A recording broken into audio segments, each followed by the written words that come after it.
Shalom teman-teman, kita ketemu lagi di dalam Intimate Project yang ke-43, Running on Empty. Teman-teman, salah satu hal yang unik dari manusia adalah sejak kita kecil, kita selalu membutuhkan yang namanya kasih sayang. Mungkin itu awalnya kita dapatkan dari orang tua yang membesarkan kita. Nah, kita selalu membutuhkannya supaya kita bisa bertumbuh dewasa dengan baik. Mungkin itu dari kehadiran orang tua kita, kasih sayang yang mereka berikan.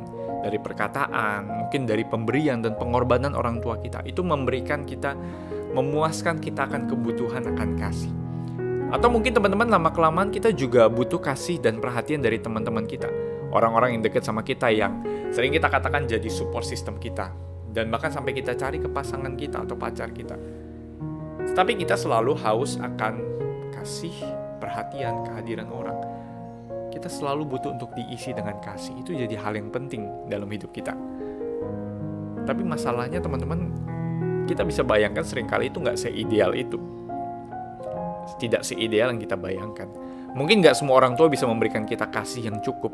Kadang mereka sibuk, nggak hadir, atau bahkan orang tua kita mungkin tidak peduli dengan kita. Sehingga kita merasakan kehausan akan kasih. Kita merasa kita kosong, kita butuh. Atau mungkin dari teman-teman kita pun gak semua bisa kita andalkan atau kita percaya. Ada teman yang mungkin gak cocok sama kita, dan bahkan pacar kita pun atau orang yang kita suka pun gak bisa memberikan kasih seperti yang kita butuhkan. Akhirnya kita menjadi orang-orang yang mencari kasih. Rasanya kalau kita mencari kasih, kita selalu defisit, minus, kosong, dan gak pernah keisi tabung kasih kita. Akhirnya kita lelah berjalan. Kita merasa gak dikasihi. Kita merasa gak berharga. Dan akhirnya kita merasa running on empty. Kita berjuang, kita berjalan. Tapi ibarat mobil yang berusaha untuk berjalan tanpa bensin gitu ya. Berat sekali berjalan. Kita berjalan dengan tabung yang kosong dan udah mulai lelah. Kita adalah orang-orang yang mencari kasih. Pada akhirnya kita berakhir dengan kecewa, gak terpuaskan. Akhirnya kita berjalan begitu lama. Dan mungkin banyak dari kita yang sekarang merasa, saya hampa, saya kosong. Apa artinya saya jadi orang Kristen? Apa artinya saya bahkan hidup di tengah-tengah dunia ini? Tapi teman-teman, hari ini saya pengen mengingatkan teman-teman ada satu kasih yang tidak pernah berhenti mengalir di tengah kebutuhan kita akan kasih, yaitu kasih Kristus. Ketika engkau dan saya percaya kepada Yesus, itu adalah karena kita sudah mengalami kasih dan pengorbanannya itu bisa dipercaya dan bisa mengisi kehidupan kita. Teman-teman, kasih Tuhan itu tidak pernah berhenti loh dia berikan. Dari sejak sebelum dunia dijadikan, Allah adalah kasih. Dan bahkan pas Tuhan menciptakan dunia, Tuhan menciptakan manusia, Tuhan menciptakan karena kasihnya. Bahkan sampai ketika manusia memilih jalannya sendiri, manusia jatuh dalam dosa, Allah tetap mengasihi dan bahkan memberikan anaknya sendiri untuk mati. Teman-teman, itulah kasih Tuhan.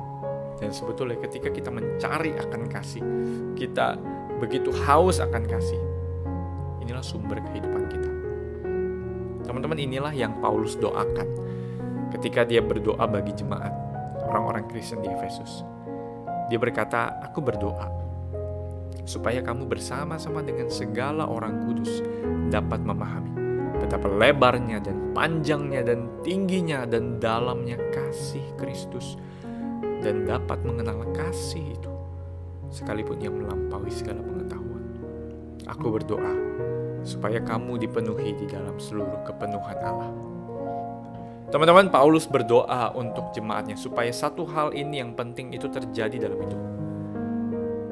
Kamu bersama-sama dengan orang-orang percaya lain bisa mengenal kasih itu. Engkau dan saya bisa mengenal kasih itu. Apa artinya? Artinya teman-teman, bukan cuma kita tahu, oh Yesus mati bagi saya, oh Yesus mengasihi saya. Saya sudah tahu dari kecil, saya sudah tahu dari sekolah minggu, dan saya sudah nyanyikan itu bahkan setiap minggu di gereja. Bukan cuma soal saya tahu, tapi teman-teman, saya punya hidup yang mengalami kepenuhan kasih. Panjang, tinggi, dan lebar kasih Tuhan yang tidak terselam itu memenuhi hidup kita. Teman-teman bisa bayangkan kasih yang besar itu, kasih yang tidak pernah terselami. Ketika kita ke laut, kita nggak tahu panjangnya laut itu berapa sampai ujung, dari ujung ke ujung kita nggak kelihatan ujungnya. Dan sebegitulah dalamnya juga kalau kita ke bawah laut. Sebegitu dalamnya lah kasih Tuhan. Kenapa? Karena tidak ada mungkin yang bisa membuat Tuhan, harusnya Tuhan tidak perlu datang ke dunia mati buat kita, tapi itu dilakukannya, Allah mengorbankan dirinya. Supaya apa? Supaya seperti yang Paulus katakan, dia bisa mengisi kekosongan dalam hidup kita. Teman-teman, Tuhan itu adalah sumber kasih yang mau mengisi kehidupan kita. Seperti gelas yang terus-menerus diisi dengan air, dengan sumber air yang tidak terbatas sampai meluber, terus-menerus melimpah. Itulah kasih Tuhan. Teman-teman, kasih Tuhan adalah kasih yang boros, kasih yang terus-menerus memberi walaupun kita nggak layak diberi. Tuhan terus kasih kepada kita. Teman-teman, itulah sebabnya kasih ini melampaui segala pengetahuan. Dan itulah sebabnya kita dikatakan, aku berdoa supaya kamu dipenuhi di dalam seluruh kepenuhan Allah. Teman-teman, inilah yang Tuhan berikan bagi kita, kasih-Nya. Tapi permasalahannya adalah seringkali kita ngeyel. Seringkali kita nggak mau, kita nggak peduli dengan kita datang ke gereja, ya yang penting saya datang ke gereja. Padahal Tuhan menawarkan kasih-Nya bagi kita. Kita terus dan terus menerus mencari. Padahal selama ini Tuhan sudah kasih buat kita. Tuhan itu mau datang memberikan kasih-Nya bagi kita. Tapi kita seringkali yang gak mau datang dan mencari Tuhan. Tapi ketika teman-teman hari ini kita sama-sama menggumulkan kehidupan bersama dengan Tuhan, bisakah kita membayangkan kehidupan yang Paulus bilang, kamu dipenuhi di dalam kepenuhan Allah? Coba bayangkan perkataan itu. Pernahkah kita bayangkan kehidupan yang penuh, kehidupan yang selalu dipenuhi oleh kasih Allah, sehingga teman-teman situasi mungkin gak baik, kehidupan kita mungkin bisa tetap ada masalah, kita bahkan tetap bisa jatuh, tetapi itu tidak pernah bisa membuat Tuhan kurang mengasihi kita. Ketika saya mencari dan kita lelah sama hidup kita, kita merasa kosong, kita merasa kita berjalan tapi kita kosong, itu adalah karena kita salah mencari. Tuhan mau memenuhi kita, dan itu kerinduan Dia. Dan Tuhan menawarkan dirinya sendiri bagi kita. Teman-teman bisa bayangkan itu. Kerinduan Allah adalah selalu memeluk kita di dalam kasih-Nya.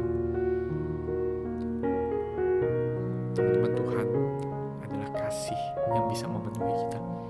Sehingga ketika kita merasa sekarang running on empty, kita merasa kosong, teman-teman ingatlah, kasih Tuhan selalu tersedia bagi kita. Lewat apa? Lewat kasih-Nya yang sudah memberikan dirinya bagi dunia dan bagi kita, tanpa syarat. Supaya engkau dan saya bisa kembali hidup di hadapannya. Mungkin kita bisa gak merasakan, mungkin kita bisa gak peka, tapi Tuhan selalu hadir bagi kita. Dan Dia menawarkan kasih-Nya bagi kita. Kapan terakhir kita minta? Kapan terakhir kita minta kepada Tuhan dan datang sama Tuhan? Tuhan, saya mau dipenuhi oleh kasih-Mu. Kapan terakhir kita datang? Teman-teman, karena itu mari kita bertanya kepada diri kita. Mari kita lihat kondisi kita yang pertama. Apakah kita pernah mengalami tabung kasih kita kosong? Apakah sekarang mungkin kita sedang merasakan hampa? Kita sekarang merasakan saya tidak dikasihi. Saya merasakan hidup saya tidak ada apa-apanya. Dan saya sedang merasa saya sedang berjalan tapi saya kering. Mungkin saya merasa tidak ada apa-apa sepertinya, tapi saya kosong, hampa. Dalam hal apa kita sering merasa membutuhkan kasih? Mungkin itu bisa jadi dari keluarga kita. Mungkin itu bisa jadi dari teman-teman kita. Kita mengalami tabung kasih kita kosong. Coba tanya kepada diri kita, apakah kita pernah mengalami demikian? Apakah kita pernah mengalami tabung kasih kita kosong?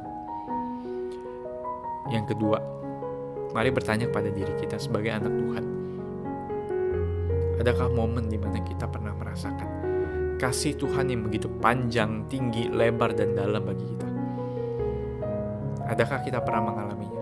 Mungkin ada satu momen dalam hidup kita, mungkin beberapa waktu yang lalu kita merasakan, Tuhan, saya betul-betul merasakan kasih-Mu di tengah saya yang berdosa, saya nggak layak. Adakah momen-momen seperti itu dalam hidup? Mari coba ingat kembali dan ceritakan kepada orang-orang di sekitarmu. Adakah momen di mana kita merasakan kasih Tuhan yang melampaui segala pengetahuan itu? Dan yang terakhir, teman-teman, baca kembali Efesus 3 ayat 18-19 ini. Baca kembali secara perlahan dan coba renungkan dan sharingkan. Kira-kira ketika Paulus ngomong ini, apa sih yang Paulus rindukan terjadi dalam hidup kita sebagai orang percaya?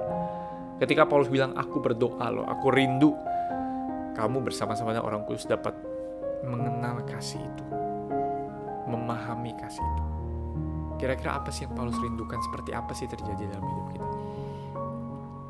Biarlah kasih Tuhan itu memenuhi hidup kita, dan Tuhan menolong kita terus. Sambil kita mempersiapkan Jumat Agung dan Paskah, kita melihat kembali kasih Tuhan di dalam hidup kita.